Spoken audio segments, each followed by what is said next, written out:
My girlfriend and I have been together for over a year, and she has never allowed me to touch her. She says she is a traditional and conservative woman, and her most precious chastity must be saved for marriage. I believed her, until I found a box of emergency contraceptive pills in her bag. The medicine box clearly states, one box contains 2 pills. Take the first pill within 24 hours, and take the second pill 12 hours later. And now, there is already 1 pill missing inside. My mind buzzed. I broke down. The sound of water in the bathroom suddenly stopped. My girlfriend finished her shower. I quickly put the bag back in its original place. But I couldn't help but start overthinking. Yesterday, my girlfriend told me she was going to have dinner and watch a movie with her best friend, and when she came back, it was almost midnight. The more I thought about it, the more something felt off. My girlfriend came out in her pajamas, and I casually asked her, "Which movie did you and your best friend watch yesterday? Was it good?" She paused her hand that was drying her hair. "We just picked a random movie, and I was so busy chatting with my friend that I completely forgot." Seeing that I was about to ask more, she hurriedly said, "No more talking. I have class tomorrow. I'm going to sleep." She didn't see me after she turned around. My expression was gloomy. That night, I couldn't sleep at all. My girlfriend works as a dance teacher at a children's training institution. As long as I'm not busy, I pick her up and drop her off every day. I can say that I know everyone in her social circle. I thought about it all night and couldn't come up with who that man could be if she really did betray me. This morning, I drove my girlfriend to work as usual, and she suddenly said to me, "You don't need to pick me up tonight. Do you have something going on today? You've been working overtime lately. I don't want you to suffer so much." I remained silent. Why hadn't I seen her being so considerate before? In the past, she often got angry with me for not being able to pick her up because of my overtime. There must be other things going on. I agreed verbally.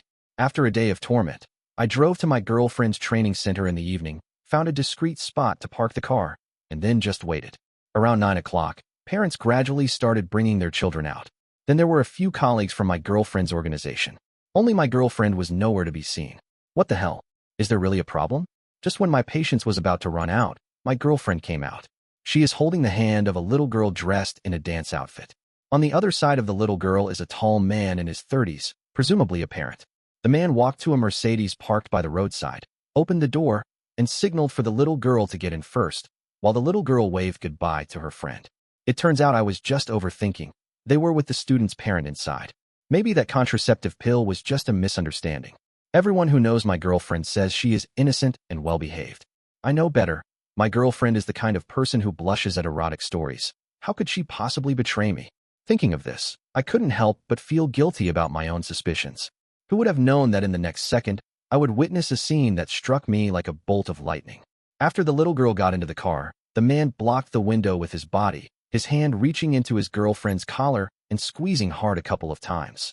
The girlfriend playfully hit the man lightly. This familiar gesture was definitely not the first time.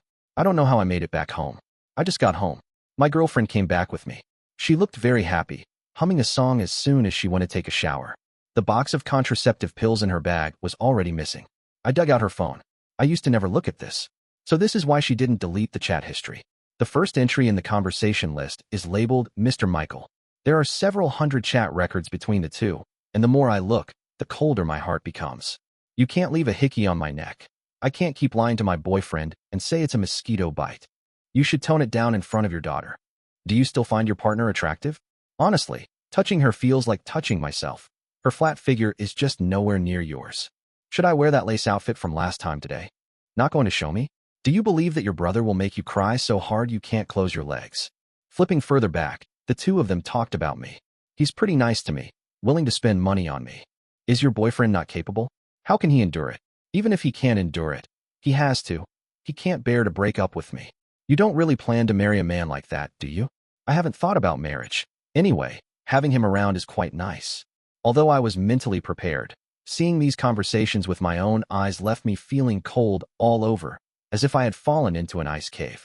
After a year of dating, my official boyfriend wants to hold hands and kiss his girlfriend, but he still needs to ask for her permission, depending on her mood. As for any further intimate actions, don't even think about it. This is because my girlfriend has always emphasized that girls should be reserved, and she prides herself on having strict upbringing since childhood, believing that the most precious things must be saved for after marriage, as this is the responsible way to approach love and marriage. I respect her wishes. I even feel like I've encountered a rare and good girl. But what happened? In front of me, She acts like the most chaste and virtuous woman, yet behind my back, she sleeps with a married man. Is there anyone in the world as pathetic as me? Anger surges, and I'm about to go crazy. Unable to hold back any longer, I pushed open the bathroom door with force. My girlfriend, who was taking a shower, screamed in shock. "What are you doing? Who let you in?" My girlfriend covered herself below, unable to care for the above. The faint kiss marks under her collarbone stung my eyes. I held back tightly, managing not to voice my questions. No, now is not the time to confront her. I took a deep breath and pointed at the razor. I'm here for this. My girlfriend threw the soap at my face with force. Get lost. That fierce and disdainful look was completely different from the way she flirted with other men on WhatsApp. I noted down the license plate number of that man from last night. Moreover, it wasn't difficult to find out who he was since his daughter was learning to dance with her girlfriend. The adulterer is named Michael, a vice president at a subsidiary of a conglomerate, driving a luxury car and living in a villa. He appears to be a social elite, a successful person. Ever since his wife became pregnant with their second child, he has been taking his daughter to her extracurricular classes whenever he has the time. So, through this back and forth, he got to know his girlfriend. I hired someone to follow this man for just a few days, and I discovered that not only did he sleep with his ex-girlfriend, but he also solicited prostitutes. This man is truly despicable. His wife is pregnant, and he still behaves like this. I collected all the evidence: Michael's chat records with his girlfriend, photos of him dining with his ex-girlfriend, and proof of his solicitation, and then I found a way to get his wife's phone number. I originally intended to send all of this directly to his wife. But later, after some thought, I realized that this approach might not achieve the best results. Michael now has these handles in my hands. If I want to do something, I need to ruin him completely. As for my girlfriend, she seems like a little girl in love. She lives with me every day but is always smiling at her phone, treating me like I'm blind. Not only that, but the clothes she wears when she goes out are becoming more revealing, and she comes home later and later from work. I reminded her to be a bit careful in front of the students, but she said I was old-fashioned and lacked taste. I only found out later that the designer bags and perfumes my girlfriend suddenly had were not bought from a purchasing agent as she claimed. They were all gifts from Michael. The two of them even agreed to go to a hot spring together. My girlfriend used the same trick again, employing her best friend as a shield. I tried hard to play the role of the honest person, not only reminding her to have fun, but also saying that if she wanted to call me when she was done, she could. As soon as my girlfriend left the house, I secretly followed her. Michael's car was parked by the roadside, and as soon as my girlfriend got in, the two of them kissed passionately. I sent a text message to Michael's wife using the new phone number I had prepared long ago. As your husband's ex, I don't want to interfere in your family, but he keeps bothering me. Please keep your man in check. Almost immediately, Michael's wife called me. I didn't answer. She still wouldn't give up and kept calling. I sent her another message. Instead of this time, why not call your husband and see if he's really working late or doing something else? I waited patiently. Michael's car had just started moving when it pulled over to the side. The next second, the girlfriend was suddenly kicked out of the car. Through the passenger window, I could see Michael on a video call. My girlfriend, looking bewildered, was tapping on the window. As a result, Michael didn't even look at her. He just put his phone down and stepped on the gas. My girlfriend's face turned dark on the spot. She was still in a bad mood when she came back. I played dumb. Baby, why are you back? Didn't you go out to have fun with your friends? She ignored me and went into the bedroom, the sound of her phone keys clicking away nonstop. It was only after she fell asleep at night that I saw what she had said on WhatsApp. You kicked me out of the car for that yellow-faced woman? What else can that sow do besides give birth? Do you think this is fair to me, Michael? Is being someone else's mistress now so brazen? And still comparing fairness with the original wife. But she sent dozens of questions, and Michael didn't reply to a single one. She was so full of anger with nowhere to vent that she came at me, pointing at my nose to scold me, either complaining that the water I boiled is too hot, or that the clothes I hung are not facing the same direction. Even an unexpected power outage is blamed on me. What kind of broken house did you buy? You just wait here during a power outage? Don't you think of a solution? What can I really expect from you? My few close friends all look for rich men, live in big houses, and have nannies to take care of them after getting married, waiting to become wealthy wives. What about you? What can you give me? Why do I have to deal with so many troubles being with you? Everyone, if your partner suddenly starts nitpicking and complaining constantly, there's a 99% chance that another man has appeared in her life. I ignored her and looked down at my phone. This attitude only further angered my girlfriend. Are you dead? I'm talking to you. She tried to grab my phone, and I finally said impatiently, can you shut up? Since we started dating, I've been completely obedient to her, not even daring to say a harsh word. So at this moment, she was both shocked and angry. You yelled at me? You actually yelled at me. Don't just shout. If it weren't for the timing, I would have slapped you. Which woman is like you? Over little things, you act like a shrew. You're an art teacher. What would your students think? Aren't you ashamed? I've always hesitated to say this, but you look particularly ugly and unappealing when you lose your temper. The girlfriend has always been very confident about her appearance, having a background in dance, and growing up accustomed to others' praise. Over time, she truly began to see herself as a fairy who doesn't partake in the mundane world, feeling a sense of superiority over other women. She was almost driven mad by what I said. I went into the bedroom and locked the door. She shouted from outside, "Lucien, you will regret this. Don't come begging for my forgiveness like a dog." With a loud bang, my girlfriend left my house. I had a beautiful sleep. The next morning, I drove straight to my girlfriend's parents' house. Her parents had called me several times before, but I had been avoiding going, because I knew they were looking for me just to borrow money. My girlfriend has a married brother, and after he got married, there was no place for her to stay in the house. Before we moved in together, my girlfriend was still renting a place outside. Now that her sister-in-law is about to give birth and there isn't enough space at home, her parents are thinking of buying a house for their son. As soon as I arrived at her house, I said, "Uncle and Aunt, I'm here today mainly to discuss the matter of marrying Aurora with you." My girlfriend's parents and I exchanged a glance without saying a word. I knew what they were thinking. During my first visit, my girlfriend's mother asked me how much I could offer for the wedding. I casually said around 100,000, and my girlfriend's parents immediately turned sour. It's precisely because of this that my girlfriend often mocks me. She says I lack sincerity and that I look down on her. Her father leisurely took a sip of tea and said, "Lucien, why the suddenness? I've been dating Aurora for over a year, and I think it's about time to get married. Besides, I'm not getting any younger, and my parents have been urging me. Marriage is not a trivial matter." I quickly said, "Don't worry, after I marry Aurora, I will treat her well, and our family will show enough sincerity to marry her." Her mother casually said, "Sincerity isn't something you can just say. You know Aurora has a cousin, right? She got married at the beginning of the year, and the groom's family gave 300,000. I smiled and said nothing. The bride's family also provided a dowry of 200,000, and she didn't mention a word about it. My daughter has been pampered since she was little. We can't bear to see her suffer." "Really? Then how come our son got married, and there's no place for him at home? Her looks are not worse than those of the movie stars, and she has an excellent and respectable job. With these conditions, she could really marry Trump without any problem, right?" "I'm not Trump, so I won't comment." The girlfriend's mother finally got to the point. "I'll be frank, if you want to marry my daughter, your family has to offer at least this amount." Then she held up 3 fingers. I directly said, "Auntie, my family can offer 500,000. How does that sound?" Her mother was stunned. "How much did you say?" Her dad sprayed tea out of his mouth, looking at me with a face full of shock. I smiled faintly and said, 500,000. The two of them suddenly laughed. With 500,000, the down payment for their son's house would be enough. And this money didn't even need to be repaid. Her father was so excited that his voice trembled a bit. "Lucien, are you really saying this?" "Yes, uncle. How can this be a joke? Aurora is such a good girl. She deserves my kindness. However, we had a fight yesterday, and she hasn't spoken to me since." Her father quickly said, "That's nothing. This girl just has a bit of a temper. I'll talk to her later." I nodded with a smile. Her mother even told me, "Aurora is still a virgin." Although young people nowadays don't pay much attention to this.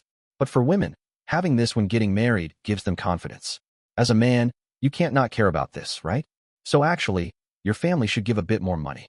It's better not to mention it. The moment she brought it up, I almost lost control of my expression. I took a sip of the water I brought and suppressed the sarcasm in my eyes. It seemed like her father had just noticed, and he immediately stood up to say he would make me some tea. Her mother said she would go make me some food. I quickly declined. "Uncle and Aunt, no need. I have something to attend to, so I'll be leaving now." The old couple unexpectedly insisted on keeping me, but I still left. I really do have something to do. These past few days, I've had someone keeping an eye on Michael, and as soon as he goes to the hotel, they'll notify me immediately. Sure enough, it was as I expected. I just didn't think it would happen so quickly. My girlfriend just had a fight with me and left home yesterday, and today she's with Michael. I called her and found out she had blocked me. She probably fears that I would disturb her with Michael. I rushed to the hotel. Today, I will definitely make it unforgettable for her. I arrived after more than half an hour. The boy took me to the door of room 802. The boy disguised himself as a waiter and falsely claimed there was room service. Michael quickly came to open the door. He was wearing a loose bathrobe, looking satisfied. clearly just finished with something. Looking at that face, I couldn't hold back any longer and kicked him hard in the chest with all my might. Michael was caught off guard, stumbling back 3 meters before falling to the ground. I didn't give him a moment to catch his breath and directly swung my fist to hit him, and not hitting anywhere else, just aiming for his face. In just a few blows, his nose was gushing blood, crying out in pain repeatedly. "Who are you? If you keep hitting me, do you believe I will find someone to kill you?"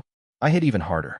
Michael repeatedly wanted to fight back, but facing 2 opponents, he could only cover his head and take the blows. The anger that had been pent up for so many days finally burst forth. A sudden scream rang out from behind. His girlfriend came out of the bathroom. She saw it was me, her eyes nearly popping out. "What are you doing here?" She even asked me how I got here. I have endured humiliation for so many days just for today. Just as I was about to make a move on Michael, my girlfriend actually lunged forward to protect him with her own body. "Aurora, didn't you say you were going to be reserved? Didn't you say you were conservative? Didn't you say that no sexual relations could happen before marriage? So what is this now? When you say you want to keep yourself pure, is it only directed at me?" My girlfriend, embarrassed and angry, started to blame me. "Have you ever thought about why I looked for someone else? If you satisfied me in every way, would I look for someone else? Why don't you reflect on your own issues? Do you hear this? Does it sound like something a person would say? I really can't stand it. Aurora, you are truly a promiscuous slut." My girlfriend angrily shouted. "You're the one who's cheap. Let me make it clear today, he is richer than you, taller than you, more handsome than you, better than you in every way. So what if I sleep with him? I even want to marry him." I laughed heartily. "You say we should just get married?" When I didn't know who her lover was, she was still showing off to me. I turned to the boy and asked, "Did you take the picture?" "Don't worry, it's all been captured." Michael hurriedly found some clothes to wear. On the contrary, his girlfriend boldly said, "We have nothing to do with each other anymore. You should just get lost." I ignored her. "Michael, does your wife know you were out messing around while she was pregnant?" The 2 people across the way changed their expressions simultaneously. I continued, "If she finds out that you actually slept with your daughter's teacher, I wonder what will happen." Michael frowned. "How do you know my wife?" "It doesn't matter. I heard you have 2 brothers-in-law, and they are tough people." Michael was clearly unhappy with my threat. "So, how much do you want?" His words ignited my anger again.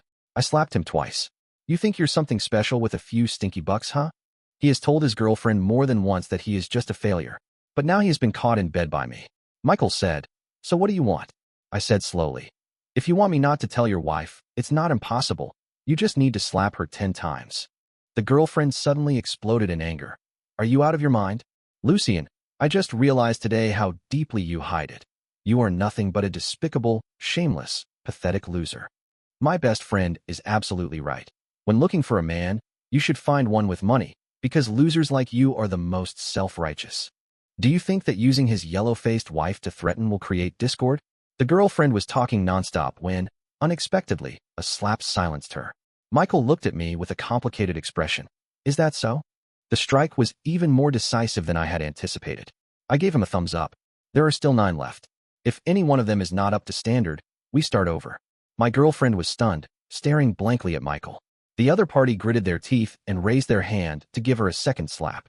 The heart-wrenching scream was almost enough to rupture my eardrums. My girlfriend had completely turned into a shrew, recklessly clawing and scratching at Michael, a stark contrast to her usual gentle and refined demeanor. I'm afraid that her colleagues and students will see it and be left speechless. "Are you really hitting me? How can you hit me? My parents have never hit me." Michael had a long, deep scratch on his face from the manicure. He exploded in anger. "What do you expect me to do? If it weren't for you insisting on dragging me here, would this have happened? Would I be getting hit? I can't let my wife know about this." He turned to me and said, "The main responsibility lies with her. She has been harassing and tempting me since last night, even saying she feels itchy." My girlfriend trembled all over, her face turning as red as a piece of liver. I reminded her expressionlessly, "There are still 8 left." Michael held his girlfriend down with one hand while the other began to slap her face. I probably transferred my anger towards my girlfriend. In the end, not only did my strength not diminish, but it actually grew stronger. After the last slap, my girlfriend's face was swollen like a pig's head, and her voice was hoarse from crying. 10 slaps may not cause particularly serious harm, but the humiliation is very strong. Her eyes were bloodshot, and her gaze was terrifying, as if she wanted to kill. Michael asked me, "Is it okay now?" I smiled. "All right, then I'll take my leave. Aurora, from this moment on, we are officially breaking up. I wish you a lifetime of happiness." After saying that, I signaled the boy who had been watching from the side to hurry up and leave. Just as I was about to step out, I heard my girlfriend scream, "Michael, you are such a bastard." The young man asked me, "Are you just going to let it go? Isn't that too easy on this man?" Heh, how could that be? I waited so many days, not just to take a few nude photos of him and call it a day. Without a second thought, I dialed the police. "Hello, I want to report anonymously a suspected case of rape against a woman. The victim seems to have suffered severe violence and is currently in a standoff with the suspect. The location is the Four Seasons Hotel, room number 802. I promised Michael not to tell his wife, but I didn't promise him not to call the police." The boy listened in shock. "You're really something." The hotel is particularly close to the police station, and when the two police officers arrived, Aurora and Michael were still fighting each other.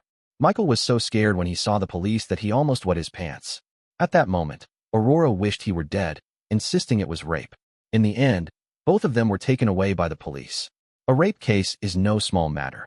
The written record alone took 7 or 8 hours. However, after all, the two had chat records and hotel surveillance as evidence, so Michael was ultimately not charged with rape. It doesn't matter. He was taken away by the police for allegedly raping someone, and his wife found out about it.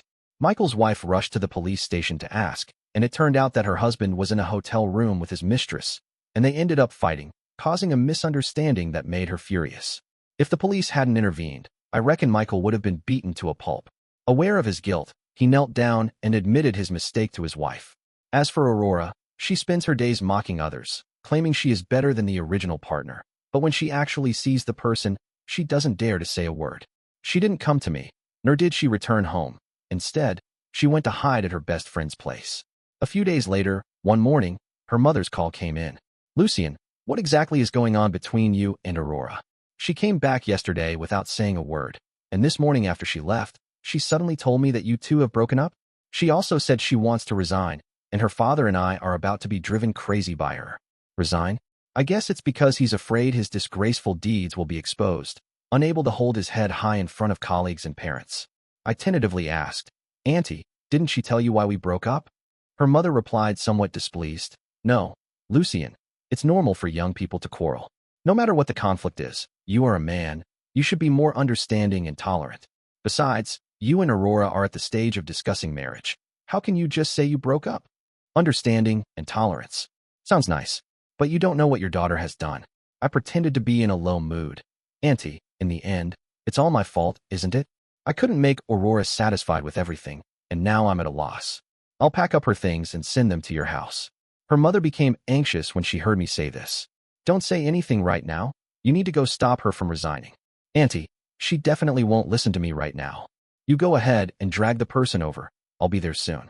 How can you just say you don't want to do a good job?" After hanging up the phone, I didn't hesitate for a moment and immediately drove over. When I arrived, I happened to see Aurora getting out of a taxi. She was wearing a baseball cap and a mask, wrapped in all black, afraid of being recognized. She looked up and saw me. "What are you doing here?" I shrugged. "Your mom sent me to stop you from quitting." Aurora immediately became angry. "We've broken up. What I do has nothing to do with you. Lucien, who do you think you are? No matter what I've done, putting that aside, don't you have any faults?" I was wrong. Wrong to be blind and foolish, to seek her as a girlfriend. Wrong to unconditionally treat her well. Don't think that just because you caught my mistakes, I will feel guilty. Breaking up with you is nothing to regret. Do you believe me? I can find a man better than you in no time. I smiled and said, "I believe you." She glared at me and said, "Get lost." Aurora had barely entered when a group of people stormed in with great momentum. It was none other than Michael's wife. She didn't recognize me and walked past me with a stern face. My eyes lit up. They arrived just in time. It was worth it to notify her right away that Michael's mistress would be appearing today. "Where is Aurora? Get her out here."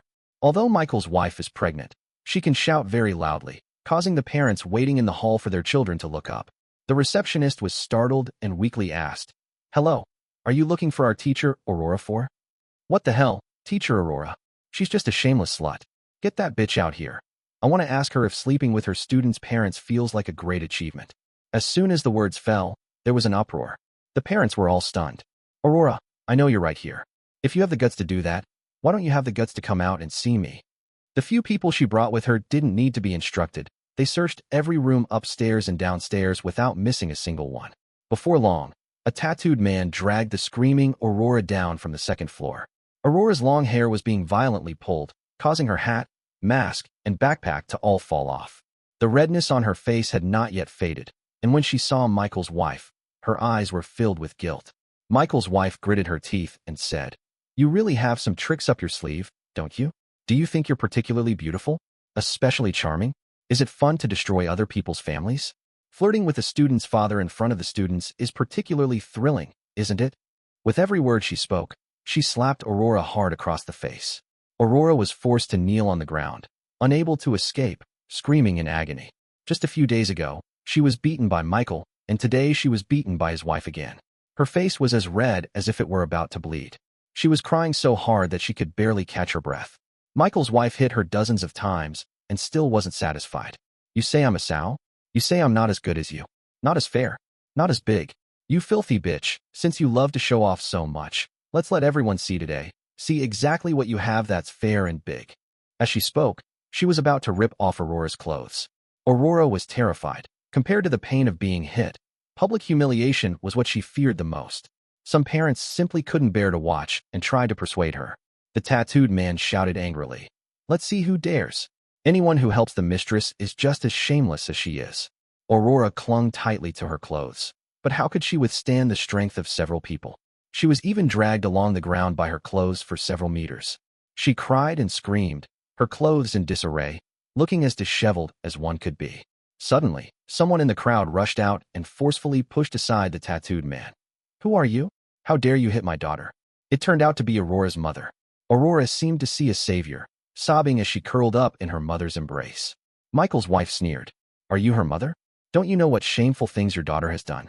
When she became a mistress, she should have thought about this day. You're talking nonsense. How could I not know what kind of person my daughter is? She would never be a mistress. You are attacking us for no reason, and I will call the police." Michael's wife suddenly pulled out a stack of papers and slammed it down on Aurora. "Then open your eyes wide and see clearly. Is this flirtatious one your daughter?" The few people with her distributed a copy to everyone present, like handing out flyers. I, hiding in the corner, didn't miss out either. When I got it in my hands and took a look, a thick stack, all of them large-scale photos of Aurora. It turns out what I saw on her phone was already the edited version that remained. It seems that Michael completely betrayed Aurora in order to win his wife's forgiveness. The parents couldn't help but start discussing it. Aurora's mother was utterly stunned. Her hand holding those photos was trembling uncontrollably. As for the person involved, at that moment, listening to the discussions of the surrounding parents, she wished she could find a hole to hide in. Michael's wife continued, "Do you see clearly now? This is your obedient daughter seducing my husband during my pregnancy, booking hotel rooms multiple times. Aren't you the one who wanted to call the police?" Aurora's mother, who had just shouted so loudly, was now completely silent. The store manager hurriedly ran in from outside and walked up to Michael's wife. "I completely understand your feelings, but we can sit down and communicate slowly about anything. Look, the kids are still in class. It's really not good to disturb them. And these photos, we mustn't let the children see them. Do you still want to keep a teacher with such disgraceful and shameless character in your institution?" The store manager looked troubled. At this moment, several mothers actually said, "I hate mistresses the most. If you continue to employ such people, we will demand a refund." With someone like this around, who would dare let their husband pick up the kids in the future? Aurora was filled with shame and anger. She didn't know where she found the courage, but she suddenly stood up. "I actually came here to resign today." With that, she picked up her hat and backpack and was about to leave. However, before she could take 2 steps, someone pulled her back. Michael's wife asked her, "Did I let you go?" Aurora was clearly on the verge of a breakdown. She shouted with a cry, "You've already hit me and insulted me. You've ruined my reputation. What more do you want? The Louis Vuitton you're carrying was given to you by my husband, right? This belongs to our marital property. If you don't return it to me, I can sue you." Aurora, with a face full of humiliation, had no choice but to take out her phone from her bag and then threw the bag harshly onto the ground. A man immediately took out a pair of scissors and, right in front of Aurora, quickly cut the bag into pieces. Michael's wife lightly said, "I think the bags you've carried are dirty, and they aren't worth anything anyway. He has been honest with me. You two have booked a room together 4 times, and each time he would give you something. But you still don't know, do you? Those things you cherish as treasures are actually all fakes. How sad." Aurora's whole body trembled. Michael's wife scoffed and then left with her companions, leaving the crowd in disarray in the wind. Aurora's mother had a dark expression and pushed Aurora. What are you still doing here? Aren't you embarrassed enough? Both the wife and the mistress have left. I don't know who said. Why is it that only the mistress gets hit? Why must women make things difficult for other women? I don't know if Michael's wife will forgive him, but I can't. Just beating him up won't relieve the hatred in my heart. I reported to his company about his multiple affairs and his love for soliciting prostitutes. I also spread a little rumor on the side. It was said that he might have contracted a sexually transmitted disease due to his frequent visits to prostitutes. The scandal involving the company's vice president is what workers love to hear the most. The gossip spread throughout the entire company. The imagination of the crowd is truly rich. Suspected of having a sexually transmitted disease, gradually developed into infected with AIDS. The final version turned into a hodgepodge of truth and falsehood. Michael contracted AIDS from soliciting sex, and in retaliation against society, he deliberately hooked up with multiple partners, not even sparing his daughter's teacher, and at one point, he was even taken to the police station. Additionally, many female colleagues revealed that they had been verbally harassed by Michael to varying degrees. Michael's reputation in the company plummeted. Everyone in the office with him was almost scared to death, and they all reported to the company that it was simply impossible to work with someone like him. Michael found it hard to defend himself, as the fact that his conduct was improper was undeniable, so he had no choice but to accept the company's suspension. When he will be able to return to work is still unknown. I packed up all of Aurora's things that were here and called a moving company to send them back to her home, especially the few fake bags that Michael gave her, placed in the most conspicuous position. When I arrived at her house and didn't see her, her mother stubbornly held on to me and actually asked if there was still a chance for me and her daughter.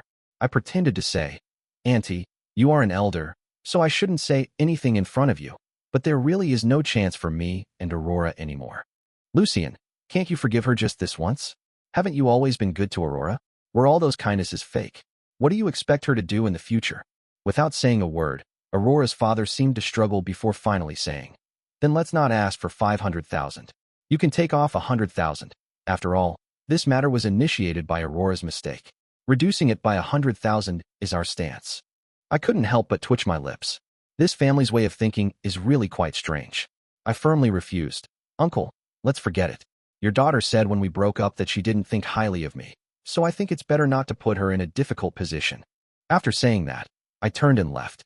Even from a distance, I can still hear the sounds of her family arguing and fighting. Aurora's father shouted angrily, "What are you back for?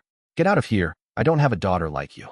Her mother was also complaining, "Your brother's house was about to be settled, and you've messed it all up." Then Aurora cried out, "You only care about your son. I'm not your biological child, right? Then I'll just leave." I pouted.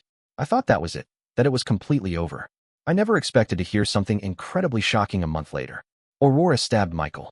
It turns out that ever since I caught the two of them in the hotel, and Michael slapped Aurora, she had been harboring resentment. Immediately after, she was publicly beaten by the original wife, losing face in front of everyone and losing her job. What drove her to the brink of collapse was that Michael really had a sexually transmitted disease. Aurora inevitably got infected. This became the direct trigger for her to kill Michael. I heard that Michael was stabbed 7 or 8 times, and after 2 days in the ICU, he still couldn't be saved. There's no need to mention Aurora.